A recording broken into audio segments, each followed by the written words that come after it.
வணக்கம். நேரா விஷயத்துக்கு வருவோம். இன்னைக்கு நாம ப்ரொஃபஷனல் பேஷன், அதாவது தொழில்முறை ஆர்வம் பத்தி தான் இந்த அலசல்ல ஆழமா பார்க்க போறோம். நம்ம வேலையை நம்ம எப்படி பார்க்கறோம் அப்படிங்கிறது நம்ம வெற்றியை எப்படி தீர்மானிக்குது, இதுக்கு பின்னாடி இருக்கிற மெக்கானிசம் என்ன?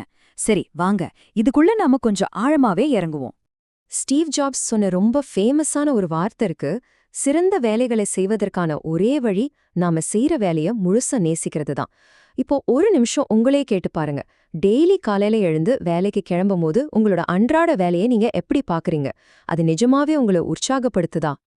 இங்க ஒரு முக்கியமான விஷயம் என்னன்னா, நாம இப்ப பாக்குற இந்த சோர்ஸ் சும்மா மேலோட்டமா ஊந்துதல் தர வெறும் அட்வைஸ் கிடையாது. ஒரு வேலையின் மேல நமக்கு இருக்கிற ஆர்வம் நம்மளோட பெர்ஃபார்மன்ஸை லாஜிக்கலா எப்படி மாத்துது அப்படிங்கறத இது ரொம்ப தெளிவா விளக்குது. இதைத்தான் நாம இன்னைக்கு டீகோட் பண்ண போறோம். நம்ம வேலையின நம்ம ரெண்டு விதமா பார்க்கலாம். ஒன்னு, அப்பாடா இதை செஞ்சுதான் ஆகணுமான ஒரு சுமையா நினைக்கிறது, வெறும் கடமைக்காக செய்யறது. இது நிஜமாவே ரொம்ப சோர்வா இருக்கும் இல்லையா? ஆனா இன்னொன்னு இருக்கு, சுய வெளிப்பாடான வேலை. அதாவது நம்ம திறமைய காட்டுறதுக்கான ஒரு வாய்ப்பா அந்த வேலைய பாக்குறது. உண்மையான ஆர்வம் இருக்கும்போது வேலை ஒரு பாரமாவே தெரியாது. இது எப்படின்னா, கஷ்டப்பட்டு வெயிட் தூக்கறதுக்கும் ரொம்ப இஷ்டப்பட்டு டான்ஸ் ஆடுறதுக்கும் உள்ள வித்தியாசம் மாதிரி. உங்க திறமைய வெளிப்படுத்துற ஒரு கேன்வாஸா உங்க வேலை மாறிடும். சொல்லப்போனா இது ஒரு மிகப்பெரிய சைக்கலாஜிக்கல் ஷிஃப்ட். இந்த இடத்துல ரொம்ப சுவாரஸ்யமான விஷயம் என்னன்னா, ஒரு வேலை சுமையா அல்லது சுய வெளிப்பாடா அப்படிங்கிற இந்த மனநிலை ஏன் இவ்ளோ முக்கியம்னு நாம புரிஞ்சுக்க வேண்டியதுதான். இது ஏதோ காத்துல பேசுற தத்துவம் கிடையாதுங்க. ஒரு வேலையை நேசிக்கிறதுனால எப்படி பிராக்டிக்கலா பெஸ்டான ரிசல்ட்ஸ் கிடைக்குது, அதுக்கு பின்னாடி வேலை செய்யற அந்த மெக்கானிக்ஸ் என்ன, அதை பத்தி இப்ப பாப்போம். நாம செய்யற வேலையில பெஸ்டான ரிசல்ட் வரணும்னா அதுக்கு இந்த 4 தூண்கள் தான் காரணம். நிலைத்தன்மை, விவரங்கள்ல கவனம் செலுத்துறது, விடாமுயற்சி, அப்புறம் தொடர்ச்சியான கற்றல். இது ஏதோ நன்மைகளோட லிஸ்ட்னு மட்டும் நினைச்சுக்காதீங்க. இது உன்னோட ஒன்னு லிங்கான ஒரு செயின் ரியாக்ஷன். ஒரு வேலையில நமக்கு இருக்கிற உண்மையான ஆர்வம் இந்த செயின் ரியாக்ஷனை எப்படி ஸ்டார்ட் பண்ணி விடுதுன்னு பார்க்கலாமா?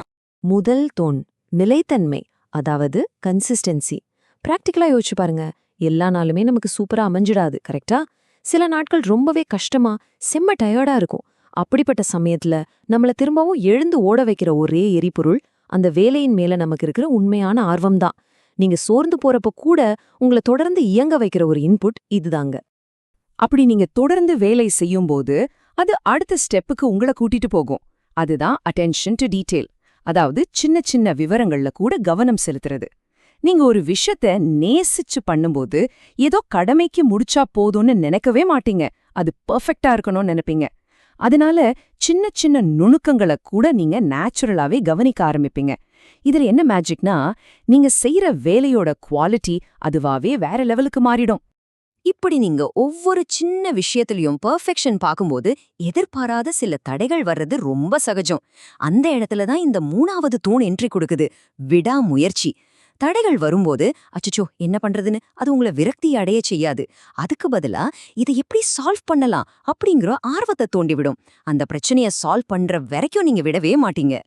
இதிலிருந்து நமக்கு ரொம்ப சூப்பரா என்ன புரியுதுன்னா, இந்த முழு ப்ராசஸும் எப்படி ஒரு தொடர் சுழற்சியா மாறுதுன்னு தான். நீங்க ஒரு விஷயத்த முழுசா ரசிச்சு செய்யும்போது அதை இன்னும் எப்படி பெட்டரா பண்ணலான்னு நீங்களாவே தேட ஆரம்பிப்பீங்க. யாரும் உங்களை கம்பல் பண்ண வேண்டியதே இல்ல. நீங்களாவே புது புது விஷயங்களை கத்துக்குவீங்க. உங்களோட ஸ்கில்ஸை அப்டேட் பண்ணிட்டே இருப்பீங்க. இது ஒரு முடிவே இல்லாத ரொம்ப அழகான தொடர் கற்றல் சைக்கிள். இவ்ளோ நேரம் நாம பார்த்த இந்த 4 விஷயங்களும் நமக்கு சொல்ற பாடம் ரொம்ப சிம்பிள். லாங் டேர்ம்ல உங்களுக்கு ஒரு முழுமையான ரொம்ப திருப்தியான கெரியர் வேணும்னா அதுக்கு நாளைக்கு காலையில நீங்க செய்ய போற மிகச்சிறிய வேலையில கூட நீங்க சந்தோஷத்தை கண்டுபிடிக்கணும்.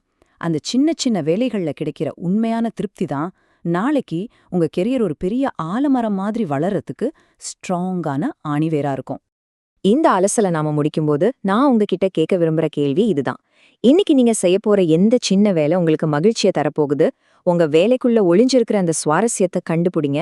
அதை முழுசா என்ஜாய் பண்ணி பண்ணுங்க. உங்க அப்ரோச்ல நடக்கிற இந்த சின்ன மாற்றம் கண்டிப்பா உங்களுக்கு ஒரு பெரிய வெற்றியை தேடி தரும். கத்துக்கிறத எப்போ நிறுத்தாதீங்க. மீண்டும் சந்திப்போம்.